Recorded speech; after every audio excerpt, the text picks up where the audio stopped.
afternoon, everyone. The president has made clear that what we are seeing on America's streets is unacceptable. Violence, looting, anarchy, lawlessness are not to be tolerated. Plain and simple. These criminal acts are not protest, they are not statements, these are crimes that harm innocent American citizens.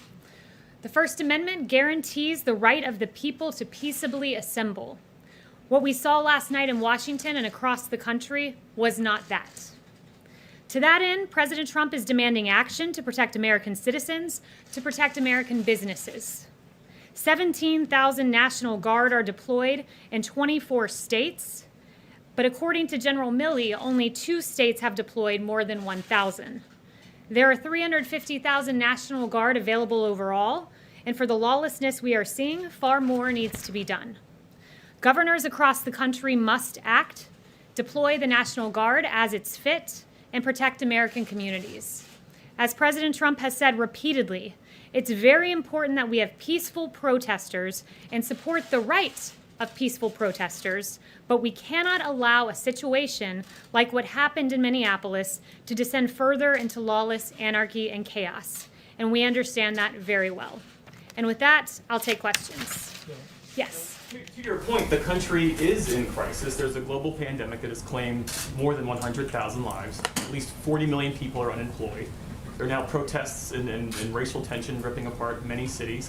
Where is the president? Why has he not delivered an address to the nation, as many of his predecessors have in a time of domestic crisis? So the president has delivered multiple statements on this. The president, as recently as 48 hours ago, was out talking about what a tragedy the death of George Floyd was, how it has weighed on his heart, and how he encourages peace and lawfulness in our streets and peaceful protests. So he has said that repeatedly. He's made many statements to this effect, but what I would note is continual statements, as he's made day and day and day and day again, they don't stop anarchy. What stops anarchy is action, and that's what the president is working on right now. To that point about the anarchists, you said this morning that the president is focused right now on rooting out Antifa.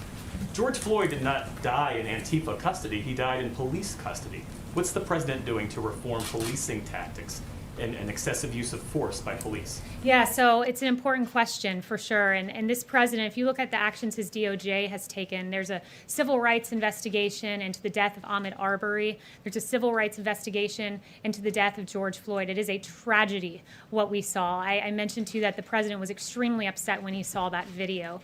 And he continues to, the DOJ continues to pursue those charges. And he's recognized injustices for a long time. Since he was a candidate, he talked about Sandra Bland and what a terrible video that was too. So he recognizes injustices where they are, but at the same time, he also recognizes that we can't allow organized groups like Antifa to commit some of the heinous acts that we've seen. John. Yes, Billy, in his call with the governors, the president said that he had put General Milley in charge of all this. What does that mean? Yeah, so The Joint Chiefs of Staff in charge of policing American streets. What did he mean? So I'm not going to get ahead of any actions that will be announced, but what I will say to you is this, that he has had 2 briefings today with Secretary Esper and AG Barr, and General Milley was there, and there will be additional federal assets deployed across the nation. There will be a central command center in conjunction with the state and local governments that will include General Milley, Secretary Esper, and AG Barr, but I won't go any further in announcing what actions. Can you explain what the president meant when he told the governors, I have put General Milley in charge? What does that mean? Because that sounds like a total break here. The chairman of the Joint Chiefs of Staff being in charge of a domestic issue. And ensuring that, as the president has said, and this has been taken out of context, by the way, that our streets are dominated with a police force and with a National Guard presence, so that, let me explain a little bit about how this works. If there's a peaceful protest, police will form a line. And what we've seen are those lines have been overwhelmed by massive protests that have turned into riots, the peaceful protests to be distinguished from the riots we've seen. And when those lines are overwhelmed, law enforcement gets on the defense. So what the president has said is he wants to dominate the streets with National Guard, with a police presence, and what studies have shown, as General Milley noted, he was in that governor's call, and his points all pertain to the National Guard. And he noted that there are several studies that when there's an overwhelming National Guard presence, it actually de-escalates the situation and causes less civil unrest. So General Milley has really been on point in talking about the National Guard, the effectiveness, and ensuring that they're utilized to great effect across the country. What's been taken out of context? Because I mean, I have the exact quote. It's a very simple one. He just says that he has put General Milley in charge. No, I wasn't suggesting that quote was out of context. The dominate. I've seen some networks that have talked about dominating protesters, and I've been around the president all day. Anytime he's used the word dominate, it was with regard to dominating the streets and ensuring that we have peace in our streets. Yes. Yes, Scott. Thanks. In addition to the tough talk the president has been talking about taking action against looters and some of the violent elements in the protests that we've seen, why isn't he also supplementing that message by calling on these people to remain calm, to go home, to not destroy property, businesses, so on? Yeah, he has done that repeatedly. Look, he talked about understanding the pain that people are feeling, and he does understand that pain. He's talked several times about the right to peacefully protest, and I've seen some of these peaceful protests, some of these sit-ins, and it's a real shame when you have anarchy and anarchists come in and you have Antifa come in, and it really dilutes the message of the protesters, and it's a legitimate reason they're protesting. So he hates to see Antifa come in and really dampen that message, which has been in many cases peaceful, but has been overtaken and overwhelmed by an organized effort of people from out of state coming in and causing havoc. Is he traveling on Friday? Is he going to Maine? He still plans on going to Maine. I haven't heard any other changes to that effect. Yeah. We just. Thank you. I like your mask. That's really cool. I have a quick follow-up about police reform. National Security Advisor Robert O'Brien says he does not think there is systemic racism among law enforcement in the U.S. Does President Trump share that view? Look, I think where the president stands is he does not believe, he fundamentally rejects the idea that these egregious actions of these 4 Minnesota officers are representative of our police force as a whole. Most of our officers in this country are good, hardworking men and women who work every day to police our streets. He's recognized cases of injustice. I noted Sandra Bland back when he was in the primary. I've noted more recently Ahmaud Arbery and then George Floyd. So he recognizes these injustices. He puts a focus on them, but he also recognizes our valiant police officers who have taken to the streets each and every night over the last 6 nights and protected our communities. And on Antifa, can you explain what the legal authority the president is for designating Antifa as a terrorist organization? And can you also talk about why he does not want to label white supremacist groups that are domestically located as terrorist organizations as well? So let me address the first part about legal authority. Title 18, Section 233 allows that the term, it defines domestic terrorism as involving acts dangerous to human life that appear intended to influence the policy of a government, and other elements are laid out, and it allows the Department of Justice, when utilizing this statute, to invoke greater investigatory authority and to invoke harsher penalties. I would note that the Justice Department has in the past used domestic terrorism in consultation with acts of white supremacy or what were racially motivated acts. Like in April 2020, a Florida man pled guilty to threatening an African-American Charlottesville City Council candidate. And at that time, the FBI Joint Terrorism Task Force was utilized. Same in the case of February 2020, where it was used in connection to 4 racially motivated violent extremists. And I would also note the president's long history of condemning white supremacy and racism. There is no place in society for these egregious, despicable ideologies. Jen. Why haven't he designated any white nationalist groups as terrorist organizations? It has been used. I explained how in this case that domestic terrorism will be used as a way that the crime is prosecuted. It's a prosecutorial method, and it was utilized in the same exact way with regard to white supremacy. Yes. Kaylee, on the Minnesota police officers, is he suggesting that they should be charged as well as the officer who's already been charged, the other 3? And also on Antifa, can you explain a little bit about how would he know, or how is he talking about how you would identify members of Antifa? Since they're a very loose organization, it would be very difficult to tell who is part of Antifa. So first, I was just on the call with the president where he expressed his dismay with those 3 officers who watched. I'll leave it to the state to pursue those charges if they decide to. It was the state that pursued the initial charge, but the president has expressed his complete dismay with those actions. With Antifa, I do think it's important to note that they are a big element of this protest. AG Barr has noted that. Ambassador O'Brien has noted that. We have ample evidence that DOJ has received indicating that Antifa is responsible for that unrest. But as to exactly how Antifa is identified, that would be more of a question for DOJ. Yes. When you talk about additional federal assets, does the president have authority to deploy forces across the country beyond the National Guard?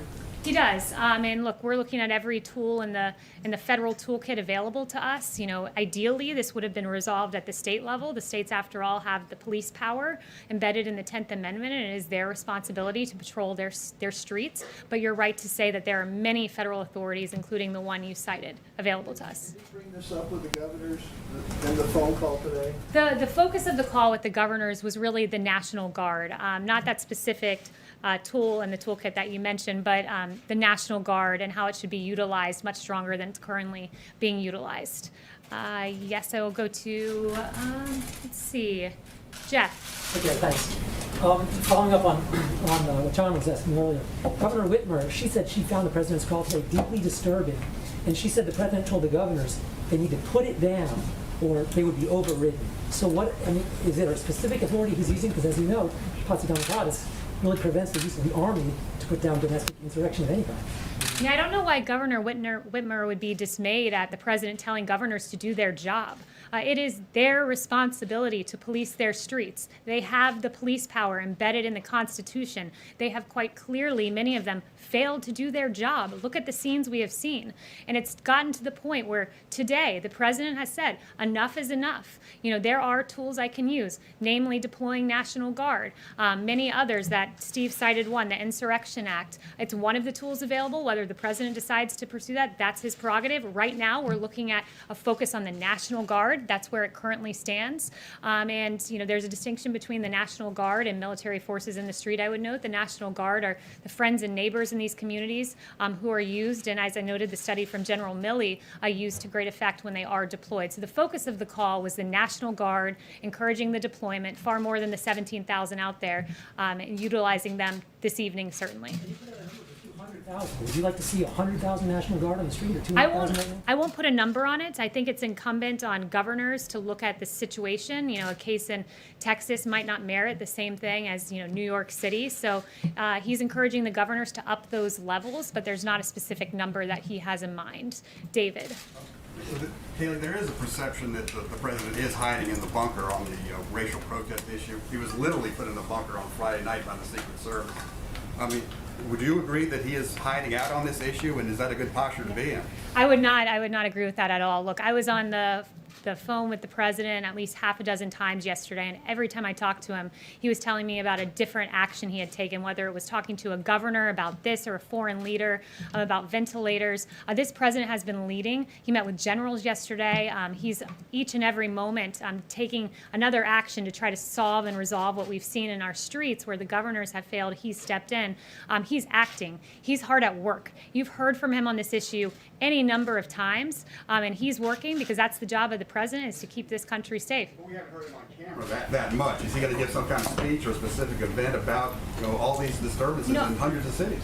I really think that that's a misnomer in the media. You know, it was really appalling, some of the coverage I saw, like the New York Times yesterday made no mention of the myriad times that the president has spoken on this issue. Instead, in paragraph 14, they made a cursory mention of his remarks at Space Force, most of which, at least half of which, pertain to George Floyd. There was a Washington Post article with an egregious headline about Trump staying silent. He hasn't been silent on this. I have a whole list of his remarks there, and instead, paragraph 23, they note, oh wait, we're contradicting our own headline. The president did in fact make remarks. Contrary to the silent headline, you had Don Lemon on CNN saying at 9:38 p.m. on Saturday night, the president's been silent. Ironically, that comment came 4 hours after the president was quite audibly speaking at this issue. I was there for the remarks, and then you had CNN double down the next day, Sunday afternoon, saying the president was silent. And you know, I don't want to bore you with reading out all of his statements, but it sounds like I should read a few, like the president saying it's a grave tragedy that filled Americans all over the country with horror, anger, and grief, and I stand before you as a friend and ally to every American seeking justice. He said, I understand the pain the people are feeling. I can go on, but I would just be repeating what the president has already said, because make no mistake, this president has not been silent, and at this moment, he is acting to protect this country from the lawlessness we saw just out here in Lafayette Park last night. Yes. In a particularly egregious act, St. John's Church, Church of the Presidents, was targeted last night. Graffiti all over, set on fire. What is the president's reaction to that, please? It's hurtful, honestly. I think it's hurtful on a number of levels. Look, the VA was defaced. Literally the word veteran spray painted out of the placard in front of the Department of Veteran Affairs. The Lincoln Memorial defaced. How does that make much sense? The place where the March on Washington began, that momentous occasion in the history of civil rights, that memorial was defaced last night. That doesn't honor the legacy of George Floyd. It doesn't. And certainly not the burning of St. John's Church. Look, St. John's, I think it's important to go through a little bit of this, but Reverend John C. Harper was the St. John's rector many centuries ago, at least decades, centuries and a few decades ago. And here's what he was told. He was told he needed to close St. John's because he couldn't leave it open for the March on Washington because, quote, it might be a bloodbath. But he stood boldly. He stood boldly and he stood on the side of justice. And on the day the March on Washington happened, here's what was sung from that church. One family on earth are we throughout its widest span. Oh, help us everywhere to see the brotherhood of man. And of course, we know that the March on Washington ended with Reverend Martin Luther King Jr. giving that incredible speech, I Have a Dream. And that church, the same church that was burning last night, here is what they said, taking that bold stance to support Martin Luther King. They said this church building is open as it has always been, so all who want to worship here. The ministry of this parish is extended to any who seek it. Our fellowship with one another has no limitations whatsoever. That church supported the bold civil rights moment of the March on Washington, which began at the Lincoln Memorial. That doesn't honor the legacy of George Floyd. It doesn't further the cause. And those are violent anarchists, Antifa, who are taking advantage of the pain of people, the pain of the peaceful protesters. It's inexcusable, and we have to stand as one America against the burning of the church and the defacement of the Lincoln Memorial. Chanel. Haley, is it possible that DC will be placed under martial law in order to protect these national monuments from further destruction? And second, under the Civil Rights Act of '68, will this administration investigate either members of Congress or political organizations who are funding or tied to Antifa moving forward? Yeah, on Antifa, I think at this point we're pursuing the domestic terrorism angle. That's what the DOJ has decided. And what was your first question was about martial law? Law to protect national monuments in DC. Yes, so I have not heard that discussed. Any other questions? Yes. Thank you. Can you confirm a phone call earlier today between Presidents Trump and Putin? And if so, considering what the president said to governors later in the day, did he ask President Putin for advice on how to quell unrest in his own country? I don't have any details on that call. I wasn't a part of it, I'm not entirely certain what was discussed, but the call did take place. Yes. Does the president regret using phrases like when the shooting starts, the looting starts, the shooting starts, and phrases like vicious dogs? Is he considering apologizing? So the president on the looting point, he was taken wildly out of context. Twitter, it's interesting to watch. I've seen multiple instances of real incitement of violence on Twitter, but they've never penalized those users. Like, for instance, Iran. We've seen horrific tweets from the Iranian regime about the elimination of the Zionist regime, to quote them, and that was never flagged. Interesting that their gut instinct was to flag the president, and they did so in an accurate way. The president very clearly laid out what he meant by that tweet, that looting leads to shooting. And we have seen the unfortunate killing of one person in Minneapolis. There were 7 people shot in a St. Louis riot a few nights ago, and the president clearly laid out what he meant. But it is interesting to watch the gut instinct of Twitter to go ahead and label what the president said as somehow inciting violence, which it absolutely was not.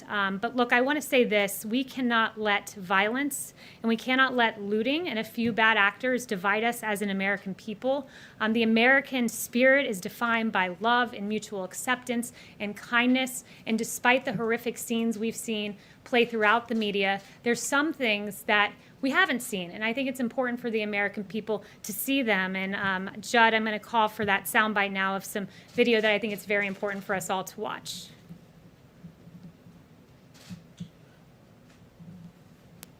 We want to be with y'all for real. So I took my helmet off and laid the batons down. Yeah.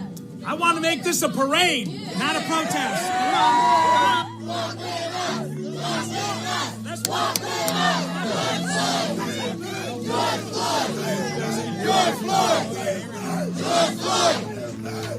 Not 1 ounce of damage. Nobody's arrested. Nobody got hurt.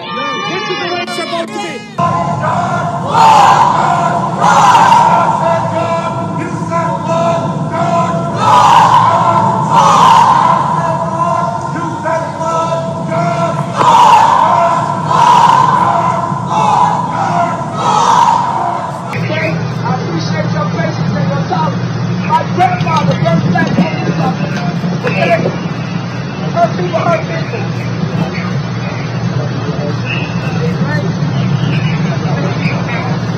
I don't want them to be hurt. Don't hurt them no more. I love you, man. I love you, man. I know you're doing great today. I got this shit now. That's no way you get your ass looking to that. I love you. Louisville, a human chain protecting an officer separated from his unit. We're here with you. All right? Okay?